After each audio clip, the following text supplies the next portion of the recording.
سلام تعنا حبلنا زخبركم من زخبركن تملكتي زي ماردا تايمز يو اقدستن وانا معبالتات حزنا لكم قريبنا لنا مدلواتنا ክትከታተሉ ከም ተለመዱ ላይክ ሼር ሰብስክራይብ እንዳገበርኩም ቤተሰብ ክትኮንና ንዕድመኩም ዘለና ሕዚ ናብ ዝርዝሮም ክነብል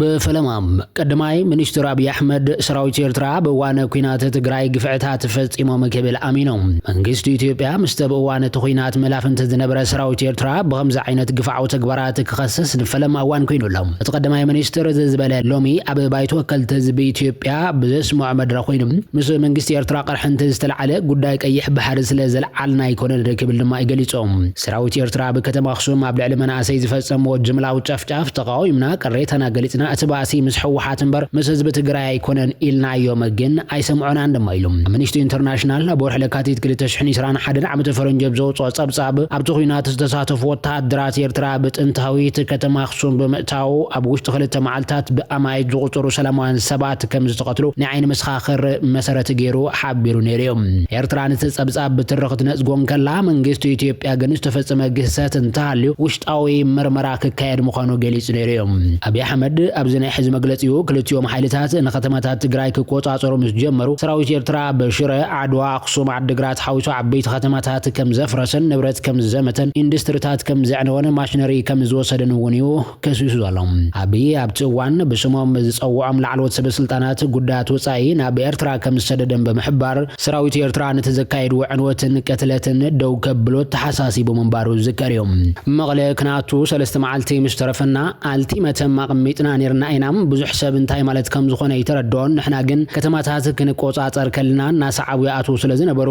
አብ ወሮና አቶም ዛዓግት ኃይለ ስፊርና ኢና ናብ መቀላአቲና ድማይሎም እንተ ዘይ ኮይኑ ትኹናት ምስ ወያነ መኻኑ ተሪፎ ሙሳኹም ይክኸውን ኢልና የመድማይሎም ቀዳማይ ሚኒስትር አብይ አህመድ ቅድመ ሕጃብ አኺባ ባይቶ ወከልተ ዝብ ተደጋጋሚ ንሰራዊት ኤርትራ ከመጎስ ከም ዝተሰምዐ ግን ይረሳን አብዘዋን በሕቷፍ ደገ ባሕር ዝተፈጠረ መስሓብ ክልቲዮም መንግስታት በቃላት አብ ምክሳስ ተጸሚደሞሎም ዝምድና ክልቲና ሀገራት ተበላሸወ አብ መንጎ መንግስት ኢትዮጵያን ሕውሓትን ነጥኹናት ከብቅዕ ወዕለ ፕሪቶሪያ መፈራሙ ጽይቡ ከም ዝኾነ ኸዓ አቢ አብ መግለጹ ይጠቀሱሎም ኤርትራ ሕውሓት ሙሉእ ብሙሉእ ከይጠፈ እትኹናት ክዛዘመ ይነበረን በመባል ነትስመምዕ ከም ዝተቃወመቶ እትቀዳማይ ሚኒስትር እውን ተዛሪቦሎም ኣብዘዋን ሓይልታት ትግራይ ንሰራዊት ኢትዮጵያን ናብ ኩናት ተምሪሖም ዝቆነዩ ኮይኖም አብይ አሕመድ ገላ ኣኽራር ዝበሎ ክፋል ሕውሓት ምስ ኤርትራ ይሻረኻሎ በመባል ድማ በባንዳነት ከሲሱሎም ቀዳማይ ሚኒስትር ኢትዮጵያ አብይ አሕመድ ሎም ዕለት ባይቶ ወከልተ ህዝብ ሃገሩ ተረኺቦ ብዛሃበ መደረ ምስ ኤርትራ ዘባእሰና ምኽንያት ጉዳይ ዓሰብ ወይ ቀይሕ ባሕር ይኮነን ክብል ተሰሚዑ ዘሎም ምስ መንግስት ኤርትራ ተባእስናሎ ምኽንያት ወደ ባዕሰብ ስለዛብየና ይኮነን ባእስና ካብ ኩናት ትግራይ ጀሚሩ ኣብቲ ግዜቲ ኩናት ትግራይ ናብ ሽረ ምስኣተና ሰራዊት ኤርትራ ህንጻታት ከፍርስን ንብረት ክዘምትን ጀሚሩ ንሕና ኣክሱም ሓሊፍና ምስከድና ድማ በድሕሪና መናእስያት ኣክሱም ምስ ጨፍተፈ ንፋብሪካ ዓድዋ አልመዳ ምስ ኣፍረሰ ንፋብሪካ መድሓኒት ዓድግራት ዝወሰድ ወሲዱ ምስ ኣፍረሰ እዩ ባእስና ጀሚሩ ድማ ይዝብል እቲ ኩነታት ናብ ዝለዓለ ጠርዙ በፂሑ እዚ ኩነታት ከም ዝፍጸም ንፈልጥ ነርና ኢና እንተኾነ ግና ኣብቲ ግዜቲ ህዝቢ ኢትዮጵያ በትን ኣብ ውግእ ስለዝነበረ ኣይተዛረብናኒና በመባል ድማ እዩ መብርሂ ሂቡ ዘሎም ሰራዊት ኤርትራ ናብ መቐለ ክሓልፍ ከም ዝኸልከልዎ ናብዚ እንተሓሊፍኩም ምሳና ኢኹም ክትገጥሙ ከም ዝበሎምን እቲ ሰራዊት ናብ መቐለ እንተዝኣቱ ነይሩ ድማ ዘስካሕክሕ ግፍዒ ምተፈጸመ ነይሩ ክብል ድማ እዩ አብይ ወሲኹ ገሊጹ ዘሎም አብይ ሰራዊት ኤርትራ ኣብ ትግራይ ግፍዒ ጽንተትን ስርቅን ከም ዝፈጸመ ብዕልሎም ኣብ ኣዳራሽ ባይቶ ወከልቲ ህዝብታት እዩ ተዛሪቡ ዘሎም ቅድሚ 4 ዓመት ኣቢሉ ኣብ ፓርላማ ሃገሩ ተረኺቡ ንኤርትራ ልክዕ ከም ሓንቲ ክልል ሃገሩ ብዝጥምት ኣንፈትን ብዘስምዕ ቃናን ብምስኣል ከም ዝሓገዘቶምን ሓገዝ ኤርትራ ተዘይህሉ ከጋጥሞም ዝኽእል ከቢድ ብድሆን ክሳራን መስዋዕትን ብምስትንታን ዳርጋ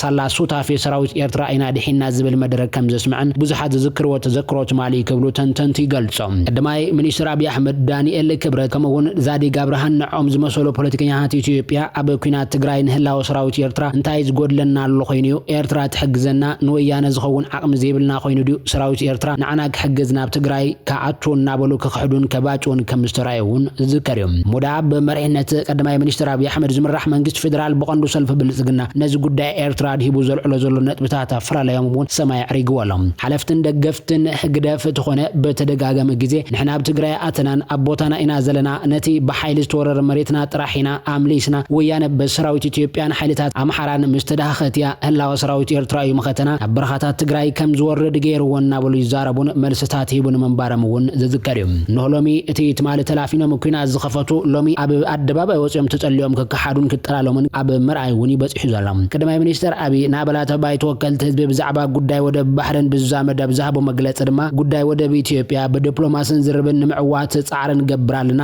ብዙኾነ ይኹን መንገድ ግን አይክተርፍን ይደም አይደለም ሎሚ ብዙኾነ ምክንያት ዘይኸውን መስሉን ተተቆጽሩ ጽባህ ከዕገታ ይኸለኒው ናብ ዘየድለ ሽግር ቅድመ ምእታውና ግን በሰላም ብዝርብን ምፍጻሙ ግቦ ይመስለን ድማይለም ኢትዮጵያ ወደ ባህረ የድልያን ይሉ ዛምን ተፈጥራው ሕግግ የጋይዝ መስለን ዝበለ ተቀደማይ ሚኒስተር አብ ሓደ ዋን እርጋንን ተርከበና ወን ቀይሕ ባህርን ኢትዮጵያን ተፈላልዮም ከነብሩ አይኸልን ይም ድማይለም ካብጫፈ ምጽዋዕ ክሳብ مقارشو زلنو حات 5 كيلومتر مخانو ززها قرار تقدم مينستر ኢትዮጵያ 50 كيلومتر ጥራይ ከመዝሓዘት ወንዩ ተዛሪቡ ዘላም ኢትዮጵያ ካብ ገደብ ዳስ ይኹን ካብ መንገድ አየር በጽሒት በመሃብ ወደ ባህር ከተረከብ ከምትደለም በመጥቃስ ነዚ መቅባል ድማ አድላይ ኮይኑ ከምስሙዕ ተዛሪቡ ዘላም አቡና ጥራይ ኩነን ነብል ዘለና ነቲ ካበና ዝተረፈው ሰድዎ ዘጥፋና ያንተሎ ድማ ይቅረበሉና ግን ኢትዮጵያ ተፈጥራዊ ጸጋ አሕሊፍካ መሃብ ግን አጸጋሚ ይኽብል ተሰሚየላም ምስ ወከልቲ ዝተፍራለያ ሀገራት ዓለም ክዝራረቡን ከለው በሙሉ ድምጽ حتوخم نردائنا قندما بسلام بربخوينات كخون يبلون يوم زبلنا خبل دما ايو تسامع زلام 230 مليون حزبي ويدما بزح ኢትዮጵያን ሁሉም ጎረባብቲ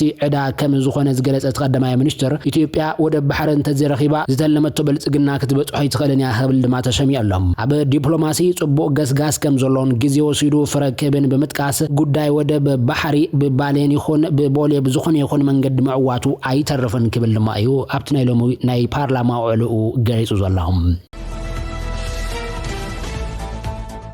حبريتنا قصلالهم ايت سي برها تግራይ ከቢድ ሓደጋ አንጽላሊዋ ከም ዘሎ ገለጹም ፖለቲከኛ ስየ ብርሃ በዋናው ኩነታት ተድሂቦ ምሳኽ ሱማውያን ሚዲያ ኔትወርክ በሓደ ለካቲት ጽፈሕ ዝበለ ቃለ መሕተት ዘካየደ ኮይኑ ትግራይ በዚህ ሕጂ ዘላተ ኩነታት ነዊሕ ክትቅጽል ከም ዘይትኽእል የተሓሳሲቡ ዘሎም አይተ ስየ ብዝቀረባ ዋና ብጸለምት ዝተካየደ ውጋድ ላይነት ከም ዘይነበረን ብድሕሪው በፕሬዝዳንት ግዛው ምሕዳር ትግራይ ሌተናል ጀነራል ታደሰ ወረደ ዝተዋ በመግለጽ ይቅበሉነት ከም ዘይብሎም በመግላጽ ትግራይ በዞም ሕጂ ዝፍክሩ ዘለው ልዕሊ ኮር ዝበሎም ሓይልታት ክጠፍ እንበር تدحنا يتخلني اكبل ما ياسميرو لزلام اب تግራይ حج وق مولع نتا استرفتنا تግራይ ون كنسنا انت زي كوينو قال ربح يلن ازوم حج بقول باب مخته تግራይ زفكرو زمكحو زلو از سراويت كابوغين اغرغرن سلازربو حنبر تግራይ حزبان زرخبو طقمي كهلو اي خلن كبل دمايو اتي تغبرات نصيغو زلام نلعل 30 عمتات بكويناتن ورخويناتن امس نبر ابو بزح ربح امس ركب بإساس افورق زمرح ጉጅላይ ግደፍ ድማ ጽምዶ በመፍጣር ማለት ድማ ህዝብ ትግራይ ጥፋትን በር መዋጽኦ ከውን አይ خلن كبل ማዩ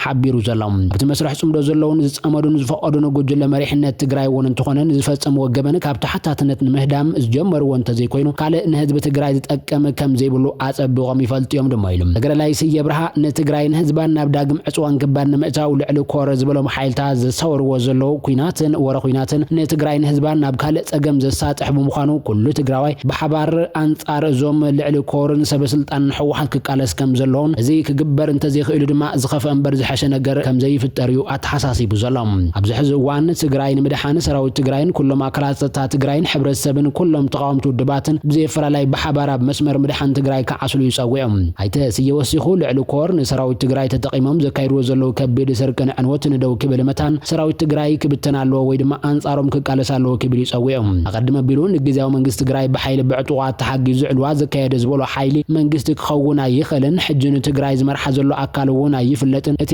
ዝሕዝን ሕወሓት ልዕሊ ኮር በሃልተን በግዛው መንግስትን ኩሎም በአንፈቶም የም ንትግራይ ዝመርሕዋ ዘለው ክብል ይገልዩ ዘሎም አይተስየ ኣብቲ ምስ ማዕኸን ዜና ኹስማውያን ዝገበሮ ቃለ መሕተት በዚዮም አካላት ድማ ትግራይ ሰላም ከተረክብ ያይልካ መሕሳብን ምጽባይን ፍጹም ዘይሕሰብ ስለዝኾነ ኩሉ ትግራዋይ ብዘይፈላላይ ሰሚሩ ክቃለስ ይግባእ ክብል ድማ ተሓሳሲቦም አይተስየ ብርሃ ኣብ ብረታው ቃልስ ሕወሓት ኣብ ዝለዓለ ጸፍሒ ዝበጽሐ ትግራይ ኮይኑ ድሕሪ ውድቀት ደርጌ ሚኒስተር ምክልኻል ሃገር ኮይኑ ዝሰርሐ ምዃኑ መዛግብቲ ታሪኹ ይዝሕበር ኣብ ዝሓለፈ 25 ዓመታት ድማ ኣብ ህዝቢ ኤርትራ ይኹን ኣብ ህዝቢ ትግራይ ከም ሓደ ካታዕና ዘራረብን ፖለቲከኛ ተቀስ ምዃኑ ዝተፈላልዩ ወሃብ ትርኢቶ ይገልጹም በፍላይ አይተስየ ኣብ ጉዳይ ሉዓላውነት ኤርትራ ዝምልከት በብዙሓት ዝውቀሱ ፖለቲከኛ ምዃኖም ኣብ ማሕበራዊ መራኸብታት ዝርግሑ ሓበሬታ ዘመልክቱም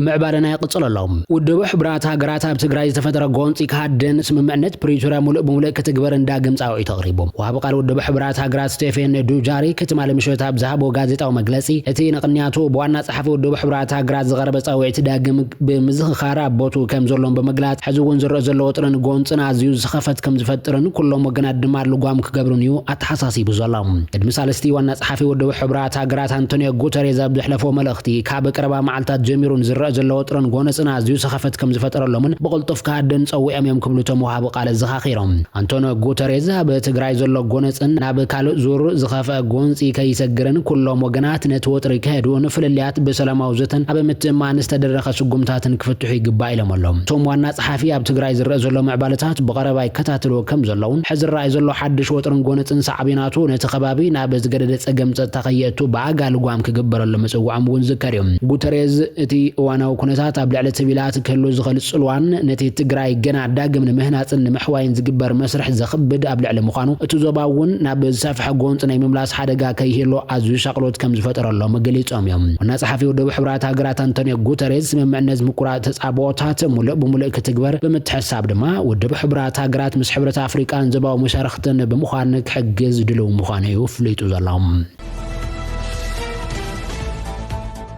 زي مخنياتاوي وسخ واغا ابل على زغبرو شقطات كاب حغاوي تكال نقدن مخزنن وصع زحابو زوسر زلو حغاو سغ تنخير كقتلي كبل ايجنس نقدن سددن تግራይ تحساسيبهم بتوساخي طره ገንዘብ እንተ ዘይኮይኑ ትራንስፈር ወይውን ብናይ ባንኪ መስርሕ አይነቀበልን ዝብሉ ጥረ ገንዘብ ሒዞም አበ ዘህርጹ ነጋዶን ካሮት ዘይሕጋው ተግባራት መቆጻርን ሱጎምቲ መውሳድን ዝተጀመረ ስራሕት ተናኺሩ ከቀጽሊ ክብልዩ ኤጀንሲ ንግድን ሰደድን ትግራይ ፍሊጡ ዘሎም አብዝ ሓለፉ ዋናት እና ተራዩ ዝመጹን በፍላይ አብዝ ሕዘዋን ድማ ተጋኒኖም ዝራይ ዘሎ ዘይሕጋውን ዘይቀበሉን መንቀሳሳት ንግዲ አብ ሽግርን ጸበባን ዘሎ ህዝብና ነተወሳኸ ስቃይ ዝዳርጉን የም ይብል ኤጀንሲ ንግድን ሰደደን ነዚን ምክልኻል ለመቆጻርን ካብ ክልል ክሳብ ጣብያ በብርኩ ተጣየሽ ኃይል ዕማም ቤት ጽሕፈት ዘፈር መንግስታዊ ግልጋሎት መሓወር ንግዲ ቤት ምኽሪ ንግድን ዘፈር ማሕበራትን ዝተራየ መንቀሳስ ከም ጽበኡ ጅማር እዩ መጉሹ ዘሎም ይኹን እምበረቲ አበ ዙርያ ዘይሕጋው ንግድን ኮንትሮባንድን ዝረአ ዘሎ ጸገም ነተሎ ማሕበር ቁጠባው ኩነታት ህዝብና ካብ ዝገደደና ብዝኸፈ ዝወስድ ቅልውላው ናፈጠር ይኸይድ ስለዘሎ ዓብይን ተኻተልን ናይ ግንዛበ ከመውን حقن سرعتنا مخبار سرعت بصعق كسرح مخانيو አጠንቂቁ ዘሎም በብርኩ ዘሎ ኃይል ዕማም በብኸባቢው ዝርከቡ ሁሉም አቅምታት ማለት ሆን ሚዲያታት ተጠቀምካ በኩሉ ተመስሪትካ ግንዛበ ከወሃበሉን ማህበረሰብ ንግድ ድማ በወዳበታት ቢሉ አብልዕሊ ዘይሕጋው ተግባራት ዝፍጽሙ ነጋዶ ስጎምት ኮስድ ማዩ አታሳሲቦም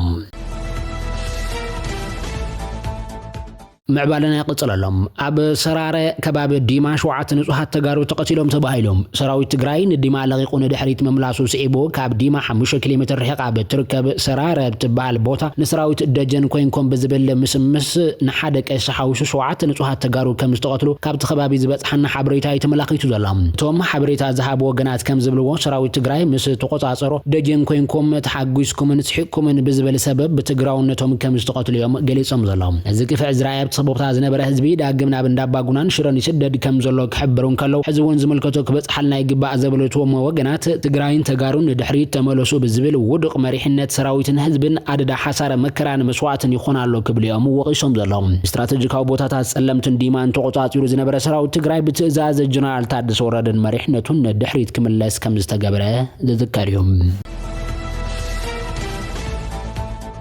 زي ماردات هاي مسيو زخبركم تملكتنا نز ساعات حدنا لكم زنبرنا حبريتات وتوم كتكات ولقوم تنحخي مسرون يرما بزغلت لبحدشتن اقدس المعبالتات نراقبك خوني لايك شير سبسكرايب ناقوركم ما بيتسب كتكونون كتكات لناينا نعدمكم زلنا سلام ببزلكم ونعاكم يخون